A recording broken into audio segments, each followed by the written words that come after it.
What up? This is Mike the Philosopher here, and I decided to go over the Nikki Giovanni and James Baldwin conversation. Without further ado, let's go in. I think that the only thing that's changed in the last, since Martin Luther King, since 54, I think the only thing that's really changed is the black woman. And so far, I would agree with that. And the black woman is the one who has continued to change. Not the black man has too, but more so the black woman. She's more flexible in how she changes, and society has had a lot to do with that, in the way that they have,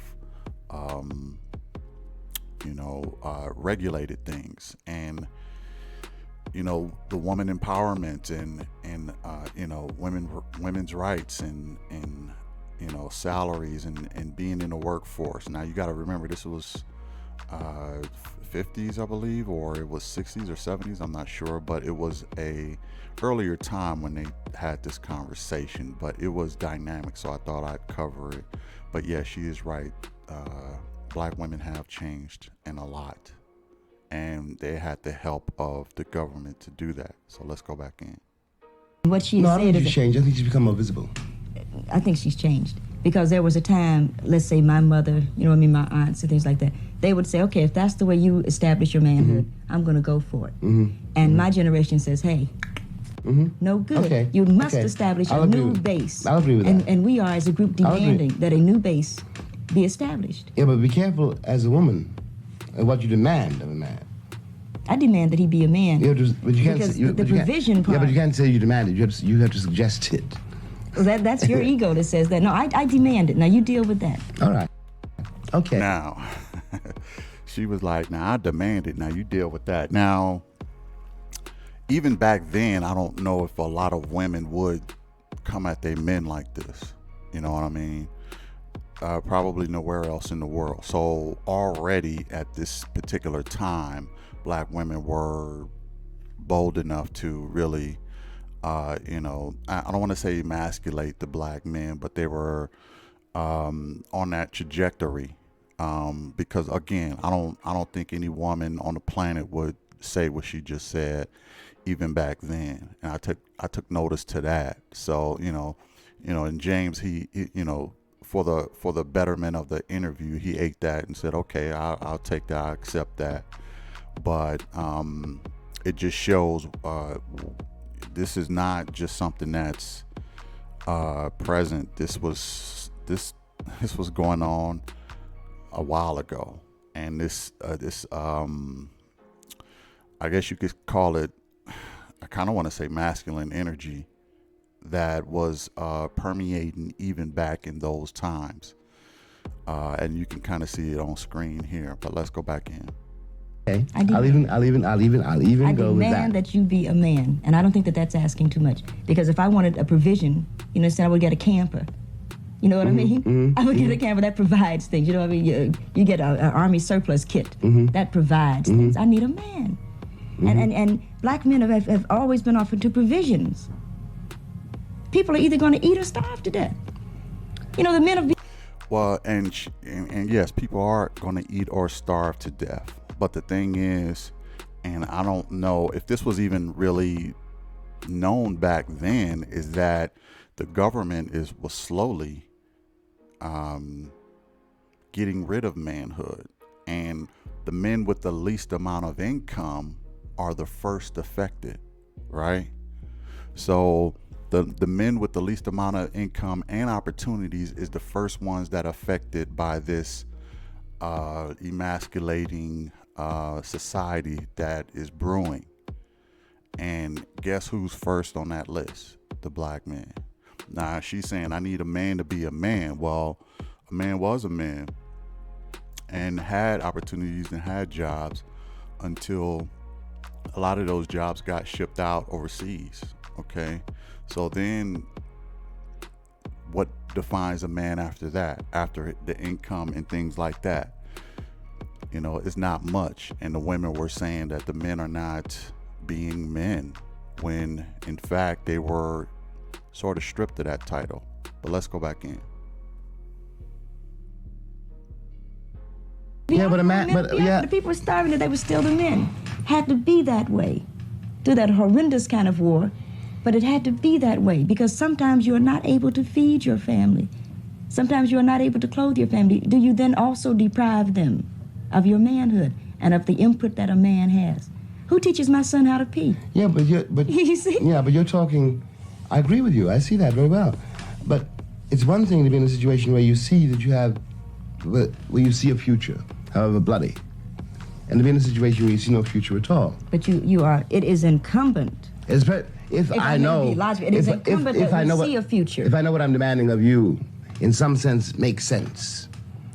If I know the fact the kid is not eating today or tonight or tomorrow, in some way makes sense.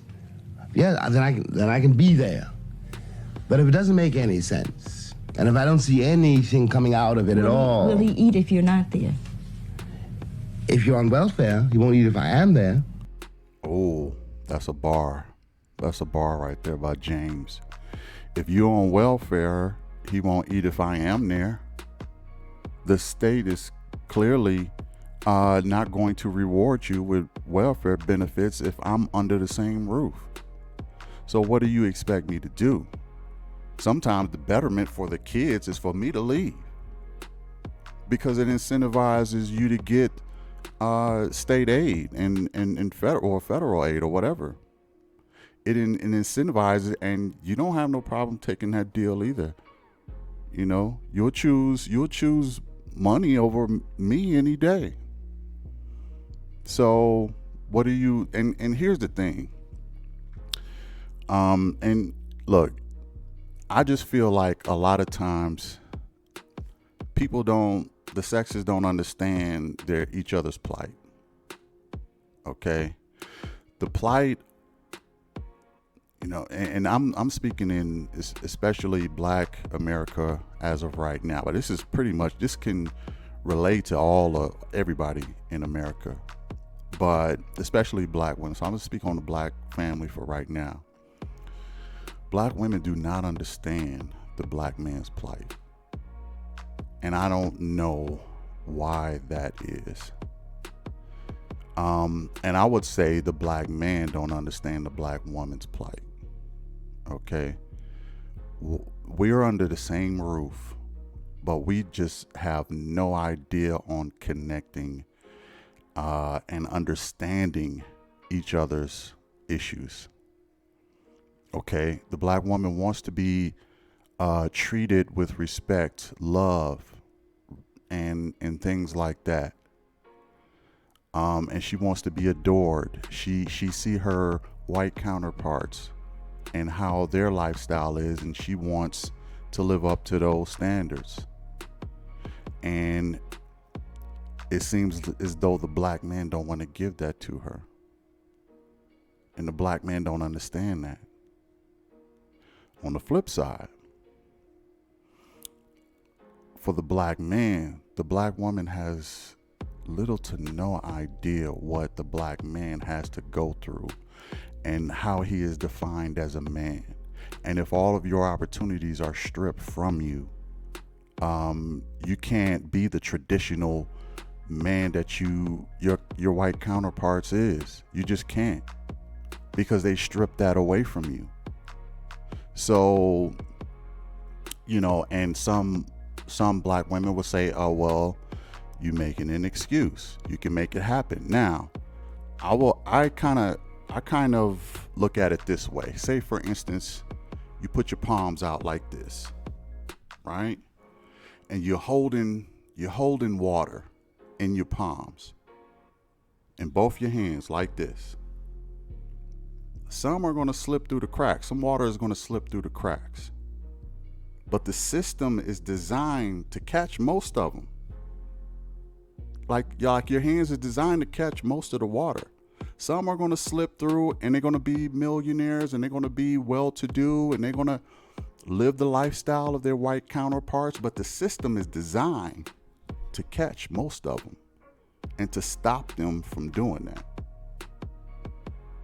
You know, if a lot of them were making a living as workers in factories, and putting food on the table that way. Well, if those jobs are shipped off to, other countries, and the definition of a man is to provide and protect, then what do you expect him to do?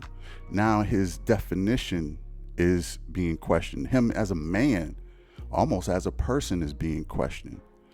And a lot of black women don't understand that plight of the black man. I need you to understand the silent war that we're in right now. And they're coming for the head first. If you come for the head, the body will fall. But you, my partner, my queen, you don't understand this plight that I'm going through. I need you to work with me.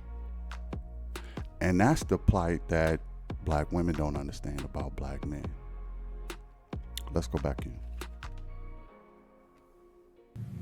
That's the law. But I don't want to get bogged down into that. What I really mean is that, yes, a man can do that if he sees a way, if he sees that it means something. My father couldn't see that. And he was quite... Well, I kind of, I don't know. I kind of agree and disagree with James on this one. He said the black man needs to see it's worth something. If you have kids, if you have a wife, if you have a family, it's worth it. I mean, it ain't even no question. You know what I mean? He said his father didn't see it being worth it. That's why his father left, and his mother and the kids. But if you got a family, it's automatically worth it to stay there and stick through it. So that part I don't necessarily agree with James on, but let's go back in. Right. Because there wasn't anything. There's something, because all I know that works in the world is a relationship. Yes, all right. Okay, that's all that's going to work. It takes two people to have a relationship. Yeah, but the relationship... If you don't have a dream, fake it. But the relationship, you can't fake a dream. You got to fake it, because we don't have dreams these days. Wow. How the hell can you have a dream? For what? Well, it isn't... So every... That's a bar right there by Nikki. And we don't have dreams these days. We gotta fake it.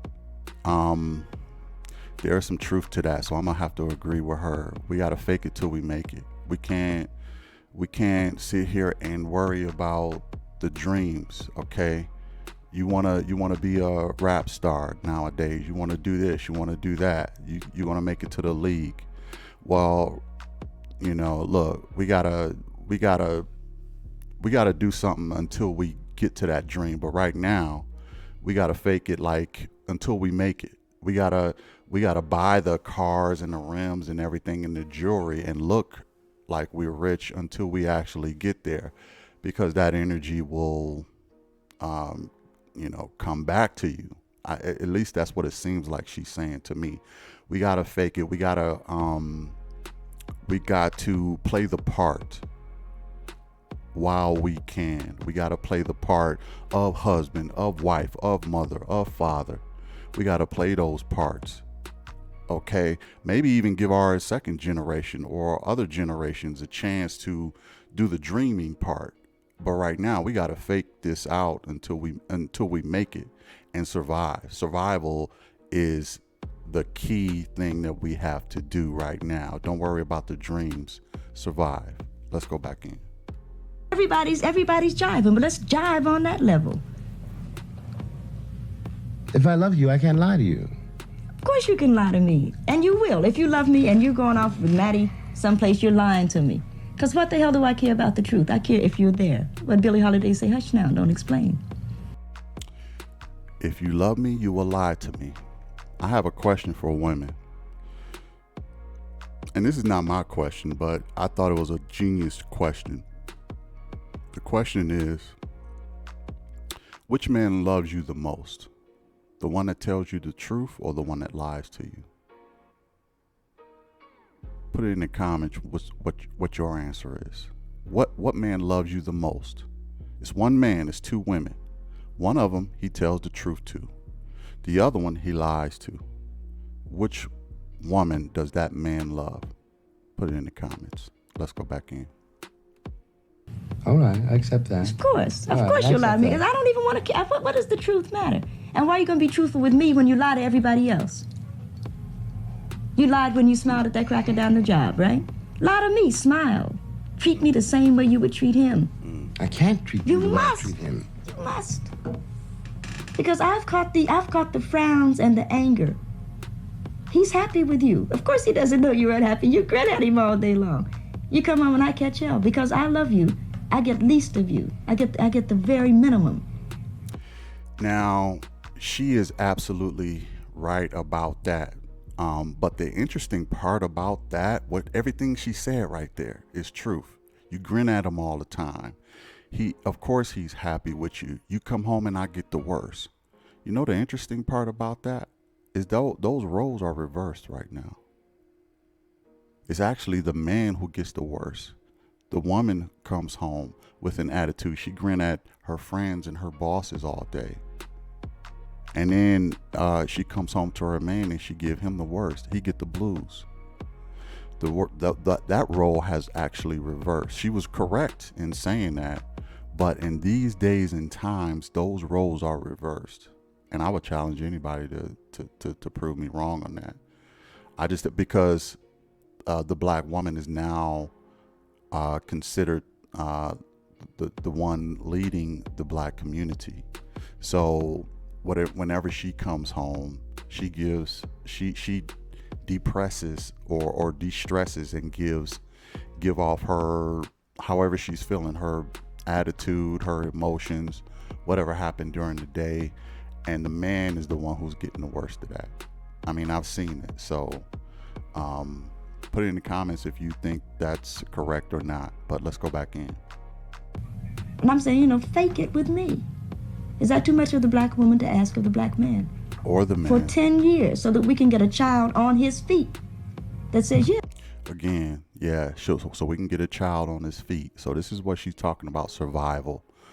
And I don't know if James is picking that up, but she's talking about survival. Let the other generation dream. We need to survive. Yeah, father smiled at mother. He talked to me about school today. Who cares that you can read or can't read? Most Americans can't read. Most people can't read. They look at the pictures. Baby, I know. Maybe it's a little better now. I know exactly what you're saying, and I don't disagree. But no, I'm gonna be honest and think about it really. I'm not so sure that is a human possibility. If I have to smile all day,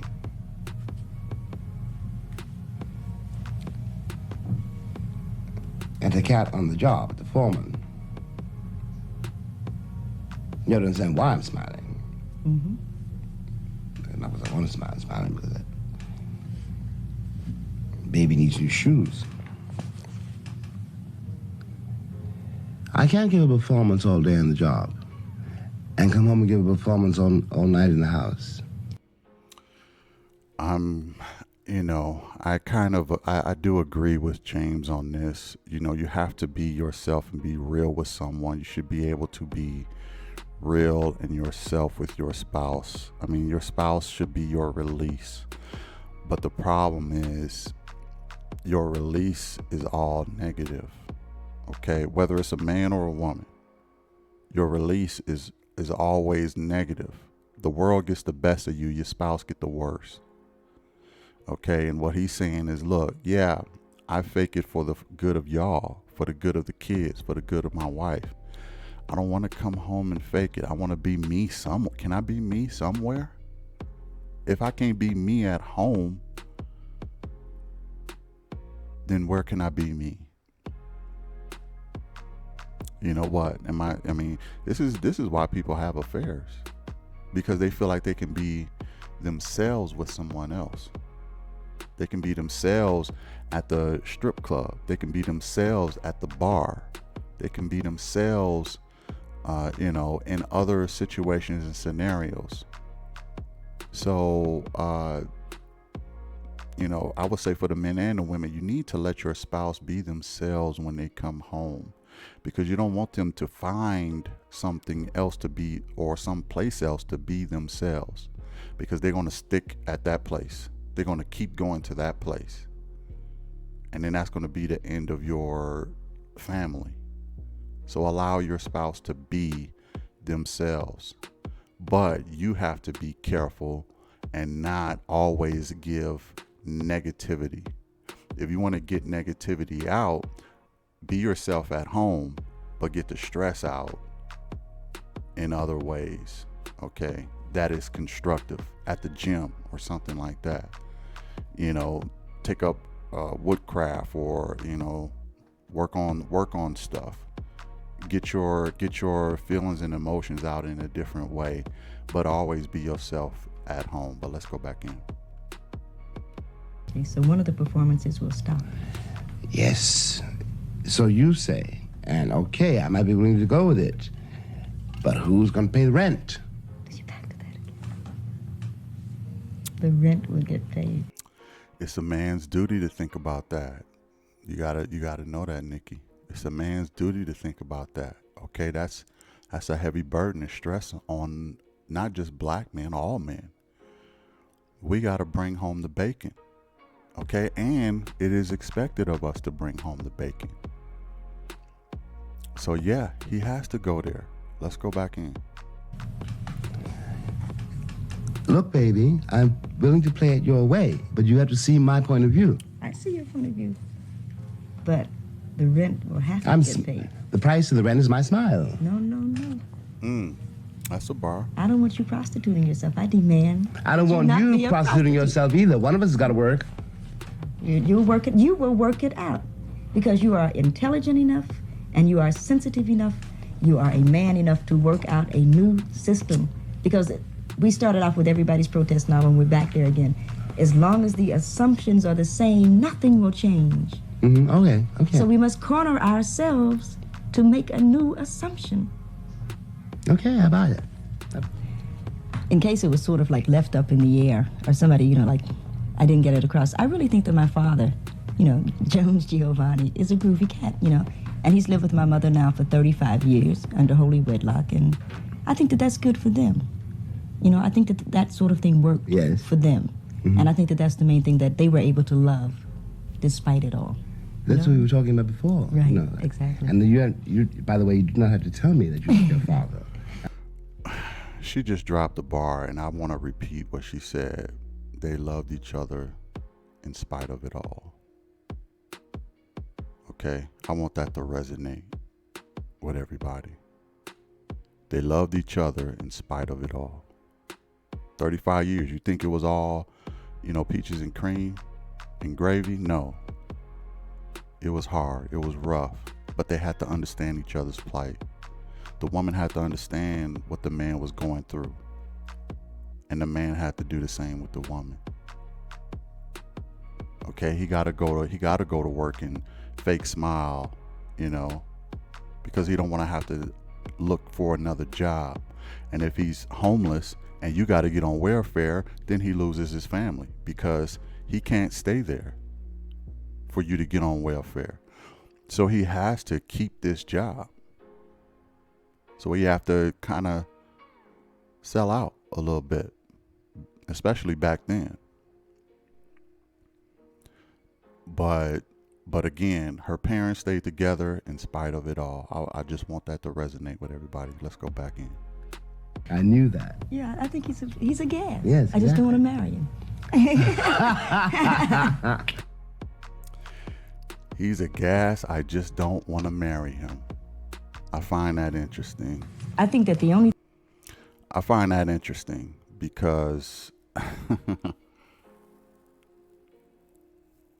the one thing, and this is just the thing. I mean, she was talking about her man. He's a gas, but I just don't want to marry him. But her parents stayed together in spite of it all. So with her generation, you can see the change happening. Less and less women want to get married these days.